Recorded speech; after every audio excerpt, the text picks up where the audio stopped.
I haven't failed to do anything. I've gone to every appointment. I'm not just going through the motions. I am trying. Right. Well, that's as much as you can do, really. And as I say, in terms of the showing that you're actively seeking work, we deal with that. We will test that with you, and we will discuss that with you here at your fortnightly job search review.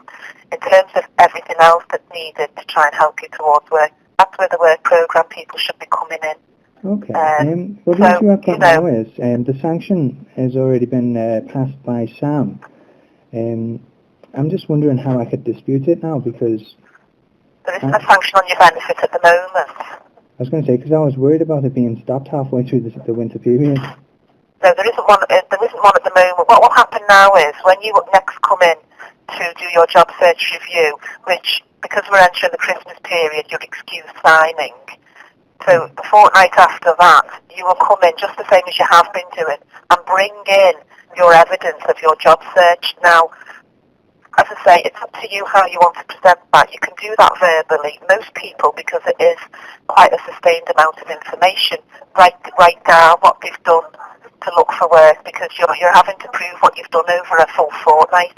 Yeah. So most people can't retain and remember all that information, so they write it down. Yeah, as long as you're doing that, and that's meeting what you've agreed to through your job seekers agreement, then your conditionality will be satisfied. But you need to come in and make sure that you've got all of that information to hand, because it's only when that isn't to hand and you can't prove it that then calls into question your entitlement to this benefit. Okay. And as I say, in terms of the work programme people, I would just advise you to, listen to what it is that they're suggesting, participate in terms of, to get the best out of this, I would suggest that you do share some of your experience, what you've done in the past, why it is that you think something may or may not be of benefit to you. And try to agree ways forward with it. You see, in relation to that, when I got with this advisor, I had to turn down a job because the hours weren't as advertised. And I explained everything to her. She agreed, but she reported me, and I panicked when I went to the job centre. Okay. And I don't think she had the right to do that. No, and sometimes that happens. It unfortunately doesn't happen an awful lot, but sometimes, people do apply for work, and then when they're actually offered the job, the hours aren't quite what they expected. So we do appreciate that sometimes that happens, and for whatever reason, financially, it's not viable for you to take a job. Yeah, that's what gives me the pause. It's about having honest and frank discussions with your work programme provider. You do need to build up that relationship so that they understand where you're coming from. For example, have they done like a better off calculation with you? Do they know I can do all that myself. So you've got an idea of what minimum wage it is that you need, then again, it would really be in your best interest to share that information so that they know if they're possibly helping you with your job search, what jobs, what hours are out for you and what are in. Well, it was actually me who was looking for the job, but the issue is that that's the reason why I don't want to provide job search evidence to A4E, because they've got a habit of just forwarding things along to you guys when I haven't really done anything wrong, and it makes me panic. I mean, as I say, that would be if there's a doubt, if there's a concern. But, if you have that open and honest discussion with them, they should be explaining to you why it is that they are concerned. Say that to them. If I would be saying, say that to them. If you've got a concern that, anything that's said could be flagged up to us, say to them, you would like that discussed before it goes to the job centre, because there might be some misunderstanding along the way that possibly between the two of you can work out. You say I already discussed it with her, and even though she agreed with me, she still reported it. Yeah, well, as I say, it comes down to building the relationship, doesn't it, and trying to come to a right understanding. That's all I can suggest, Mr. Baker.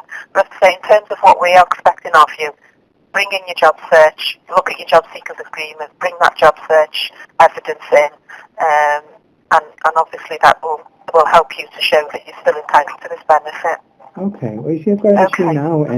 When I sign on next, Sam has requested to see me personally. And quite frankly, you don't need to do that. I've spoken to Sam about it. You don't need to do that. I said to her that I would explain to you what's required of you when you come in to do your work search review and you sign on. And as long as you're clear about what it is that's expected of you in terms of bringing in your job search evidence, then there's no need for her to interview you. But as I say, I just do need to stress to you that, bring that evidence in, be prepared for it to be looked at, because that's what we have to do with everyone.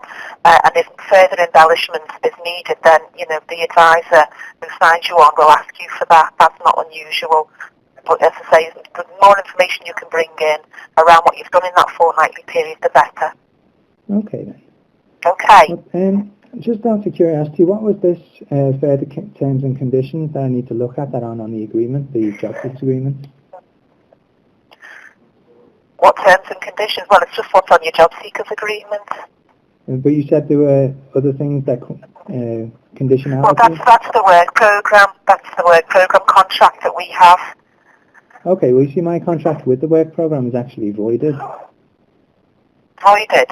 Yeah, you see, the DWP have actually got back in touch with me saying it's in dispute, but I've actually got to rebut most of what the DWP have said because they treated it like a request when it was a notice. Right, okay. Well, as far as we're aware from your records here, you're going to be with the work program for until sort of next October, because it's a 2-year program. So if you're still unemployed, you're at the moment due to remain with the work program until October next year. Yeah, you see, because I'm a little confused about what my obligations are. Because if it's not just what's in the job seekers agreement, then I need to be informed of them. Yeah, you need to discuss that with the work program provider. As I say, it's not something that can just be written on one list about what it is that your obligations are. It would be what's relevant for you as an individual. Well, you see, if my terms under the work program providers agreement are void, then technically I don't think there's anything else other than the job seekers agreement. Well, as far as we're concerned, they're not void. This is a program that we've got an awful lot of customers that are currently on. Unless there's some sort of change in legislation, then we will continue to deliver the work program as we have been, and that is mandating people to go on the work program at a particular time. You see, I can explain very easily how it's void. It was under duress. I was threatened financially by the DWP. And it ended up going back to the DWP, which are the criminals who caused the duress. You need to take that up separately, because that's something that I can't comment on. If that's sort of like a private case that you're taking, I can't comment on that. Well, I merely notified the work program that it was under duress, and they've sent it back to the people who caused the duress in order to question it, and there's actually fraud in the letter. Right, so this is with the work program people. And the DWP have written back to me on behalf of the work program because I actually threatened legal action against them. I don't even recognise the name or how I can get back in touch. It's just a letter. Right. Well, it wouldn't have come from us. I don't know whether it's come from maybe a policy. I don't know. You can always bring that letter in. We'll have a look at it. Okay then. Okay. Okay. Well, thanks very much. All right. No problem. Good luck, Mr. Baker. All right then. Bye okay. Bye now.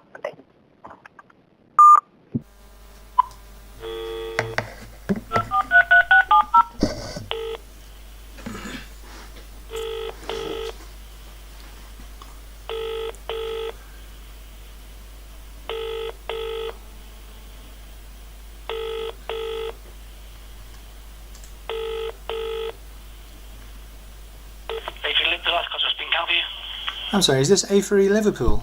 Speaking. Could I speak to Kerry O'Connell, please? Who's calling, please? It's Peter Baker, I'm one of her customers. Peter. Hold on 2 seconds. Kerry.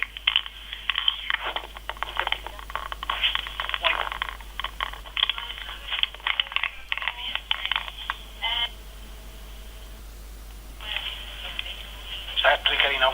Oh, Peter? Yeah? Hold on 2 seconds, I'll transfer you to it, okay? Okay, thanks very much. Hello, it's Kerry speaking. Hey Kerry, how are you? I'm not so bad, thank you, Peter. What can I do for you? I've had a nice conversation with the Jobcenter. Okay. And they have actually informed me that I'm not obliged to provide evidence to you. Okay, I'm not really going to discuss it over the phone because I've got a customer waiting in reception, so... I'm sorry, could I just ask one other thing? All I have to do is provide alternative ways to participate, you see, that's all. Right, okay. Well, we'll see what the Jobcenter have to say about that anyway, because we need to follow that up with them anyway, so... Okay. Okay, well, All right then. I've got it on Thanks, recording. Thank you. Bye bye. I know. She wanted to get rid of me quick.